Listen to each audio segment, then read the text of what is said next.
Elephant in the room, I ended up taking a week off of work and of just life in general. I didn't really do much, my mental health was shot, so all I really did was watch Taskmaster and take lots of naps. One thing I did do, however, was get back into traditional painting. Here's what I've been working on, and while it hasn't been too long I've been working on this, it's been through a lot recently. But while I was brushing up on my acrylic painting skills, I came across this concept that has changed the way I will paint skin forever. Today we're going to talk about the Zorn Palette. The Zorn Palette is a super limited 4-color palette that was said to be used by Swedish portrait painter Anders Zorn in the late 1800s, and so it was named after him. Today I want to talk about using this limited quad color palette in order to paint better skin, the idea of getting into mixing colors by sight, how adding limitations can improve your skill as a painter, and most of all, how this traditional oil painting technique might be translated to a more modern setup of digital art.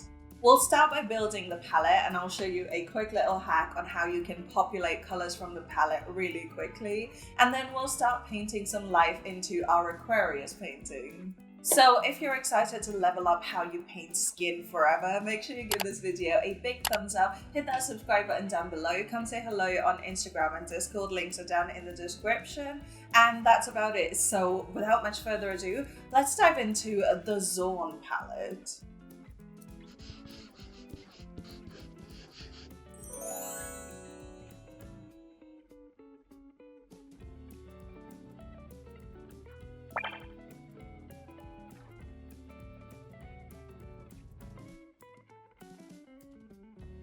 Anders Zorn was a Swedish portrait artist and sculptor who was known for these vibrant, expressive portraits. However, what's artistically impressive is that all these beautiful, vibrant skin tones were painted only using 4 colors and their combinations. He was known to only use lead white, yellow ochre, vermilion, and ivory black. However, since we don't really use lead white or vermilion today because expenses and also toxic chemicals, the modern Zorn palette consists of titanium white, yellow ochre, cadmium red, and ivory black. In order to build this palette on Krita, I started by first finding the hex codes for each of these 4 pigments. Here are the codes if you're trying to build it too. Saved you 4 rounds of Google. The idea is that in order to paint pretty much any skin tone under the sun, all you need is a different combination of these 4 colors. Now, traditionally, you'd mix different proportions of each color by hand, but I find that this is really hard to do on a tablet because the proportions end up depending entirely on pen pressure, which is very hard to control. So instead, here's how I worked around populating the color palette. First, I started by creating long, flat columns of each color. Now, starting with the first color, which in this case is yellow ochre, I selected about 1/3 of the column and then grabbed the gradient tool.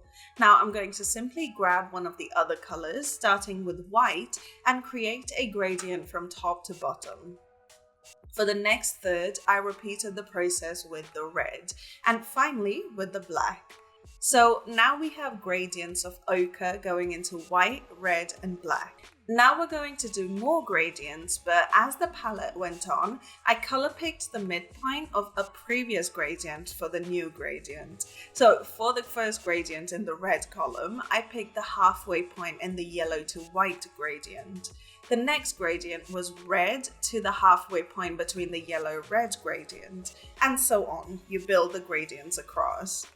If you place the colors in different orders, you could get different sets of colors, and you can do 3-way gradients and mix gradients into each other and get loads of colors. Now, the idea here is to limit the colors available to us. So while this creates a ton of color mixes, you can always limit your options by cropping the palette and such.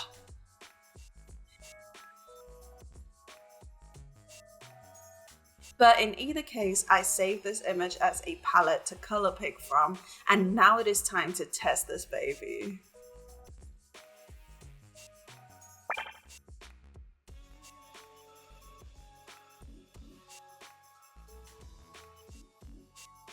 I started by pasting in the palette as its own layer. This is the Aquarius sketch from a couple weeks ago, and since we're looking at an oil painting technique, a lot of my rendering references were of oil paintings. I started by grabbing a mid-tone flesh color and painting in an opaque block in. Moving forwards from here, I started by placing some fairly dramatic shadows. Now, what's interesting here is that the darkest pigment is ivory black, not true black. So it's not going to give us any super black shadows, meaning the contrast here will be lower than what is fully available to us in digital art. That is a wonderful limitation, in my opinion, especially when we paint portraits, because it keeps us well within the bounds of realism. Often, the temptation is to create drama by going darker and darker with the shadows. At least I find myself doing this all the time. But all that really does is create harsh shadows that just really do not look believable at all. With a softer shadow tone, however, the drama becomes less about the intensity of the shadow and more about the placement and shape of it. And that, you guys, is where the actual skill of portrait painting comes in.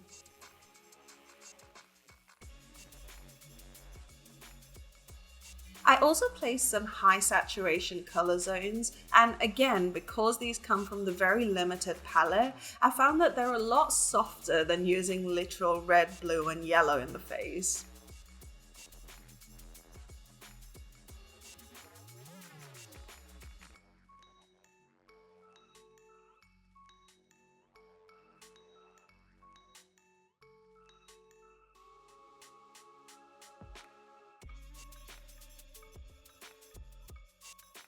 I did keep getting so caught up painting the skin that I constantly had to go back and fix the anatomy of the face, especially the eyes.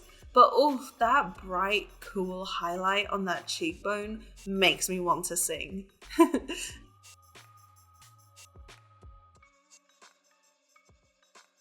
I struggled a little with trying to figure out the background and composition. It was all too complex, and I really wanted the focus of this piece to be on the character and his giant urn. So I ended up dropping the whole thing and just resizing the character to take up a lot of the frame.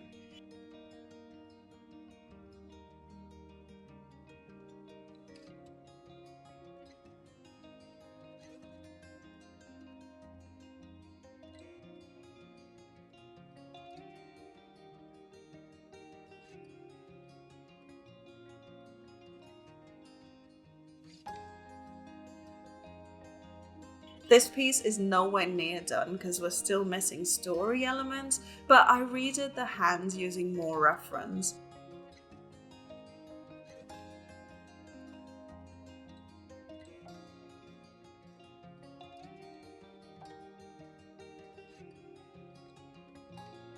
I also turned the urn super dark. I'm thinking of adding gilded veins along the urn, maybe letting some light out.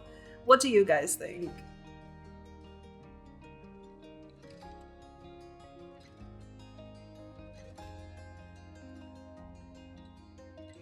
So what are we thinking? Is this something that you're gonna try moving forward? Is it a little too restrictive for where your art is right now? Comment below and let me know. And of course, if you enjoyed this video and learned something today, please remember to like and subscribe, because that way this video can reach even more art pals on YouTube. I put up lots of reels and all of my art on Instagram, and if you're looking to talk day to day, we have a really cool Discord server full of awesome people, and we like to support each other and our art on there. So links to both are down in the description, and I look forward to talking to you.